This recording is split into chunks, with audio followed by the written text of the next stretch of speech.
Creg Berube now has officially called out this team, and it's gotten to a point where things are starting to not hit rock bottom by any means. Much too early for that. But Creg Berube's frustration boiled over Tuesday night following Toronto's 5-2 loss to New Jersey, their second straight defeat. The Maple Leafs sit at 3-3 and won through 7 games, and Berube is now considering the nuclear option, reuniting Auston Matthews with William Nylander on the top line. Berube delivered his most pointed criticism yet of the Matthews line following Tuesday's defeat. Man, like they didn't have one for a while and they looked horrible. The Leafs this year do not look like they have one. And I think the biggest reason for that is because the top guys are being asked to do something and they aren't doing it. So why, if you're playing on the third and the fourth line? When asked what's making it difficult for that unit to find traction, the coach didn't mince words. I think early on in the season, I thought, they were getting their opportunities and looking pretty good. Now it's like, it's obviously not good enough, Berube stated. That's a good question. I mean, I think early on in the season, I thought, they were getting their opportunities and looking pretty good. Now it's like, it's obviously not good enough. Then came the damning assessment that cuts to the core of Toronto's offensive struggles. I don't feel like they have any sustained pressure in the offensive zone at all. It's one and done or out, or they don't have any sustained pressure in the offensive zone. That's what I see. I don't feel like they have any sustained pressure in the offensive zone at all. It's one and done or out, or they don't have any sustained pressure in the offensive zone. That's what I see. When reminded that finding the right line combinations could take time, Berube's patience had clearly evaporated. It could be, but I'm getting tired of it, to be honest with you. Of experimentation. Well, it could be, but I'm getting tired of it, to be honest with you. This marks the second consecutive day of public criticism. Anthony Stolarz called out teammates over the weekend, and now Berube is publicly ripping his top line. The Matthews unit generates zero sustained offensive zone pressure. Berube is now seriously considering what NHL analyst Luke Fox of Sportsnet calls the nuclear option, putting Matthews, Nylander, and Matthew Knees together full-time to create one dominant scoring line. When asked directly if he'd reunite Matthews and Nylander, Berube acknowledged, "It could be. I always want a little balance, but it's definitely something that I'm thinking about." The statistical evidence supporting this move is overwhelming. Through 7 games, Knees, Nylander, and Matthews have been on the ice together at 5-on-5 for just 20 minutes and 49 seconds total. During those brief stretches, the results have been dominant. When Nylander joins Matthews and Knies, the Corsi for percentage jumps to 88.89% from 23.81%. The possession numbers nearly quadruple with Nylander on the ice alongside Matthews. That's not a marginal improvement, that's complete dominance. But there's a significant catch to this strategy. Moving Nylander to the top line would destroy the only functional second line Toronto currently has. John Tavares has scored 4 goals in the last 4 games, playing with Nylander and Matias Maccelli, finding chemistry Berube wants to preserve. I like a lot of the stuff that line did with Maccelli. I don't want to just break it up already, Berube explained. The dilemma is clear. Create one elite line or maintain 2 competent lines. TSN analysts delivered a brutal assessment of Toronto's roster quality following Tuesday's loss, and their evaluation pulls no punches about the Leafs' actual standing.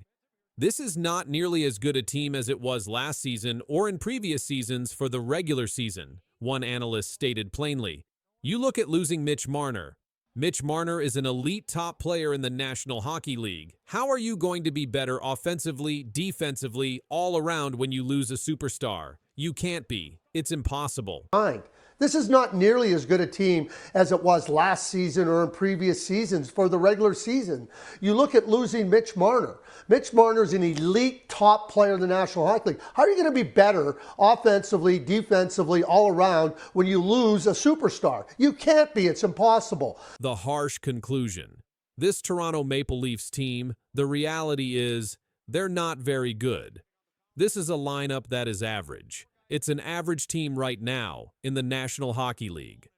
The numbers support this devastating evaluation. Toronto currently ranks 27th in goals against per game this season. Last year, they finished 8th. That's a catastrophic defensive collapse that no amount of offensive firepower can overcome. On William Nylander's critical importance to keeping this team afloat, the analyst didn't hold back. Where would they be without William Nylander right now? Where would they be? I'll tell you where they'd be. They'd be at the bottom of the standings. They might be winless if they didn't have William Nylander. Where would they be without William Nylander right now, Gino? Where would they be? I'll tell you where they'd be. They'd be at the bottom of the standings. They might be winless if they didn't have William Nylander. Nylander leads Toronto with 11 points, 2 goals, 9 assists in 6 games, and is the only reason the Leafs aren't in complete freefall. The analyst's final warning resonated. It looks like everybody's just looking to place blame on one another. That is not a recipe for success. Tuesday's 5-2 defeat to New Jersey exposed Toronto's recurring early season patterns in painful detail. The Leafs led 1-0 after the first period before completely collapsing in the second, allowing 3 goals in the first 5 minutes of the middle frame. Berube identified the pattern that's haunted Toronto all season. Second period, we put ourselves in a hole. Obviously, that's been a concern this year. We don't manage the game in the second period.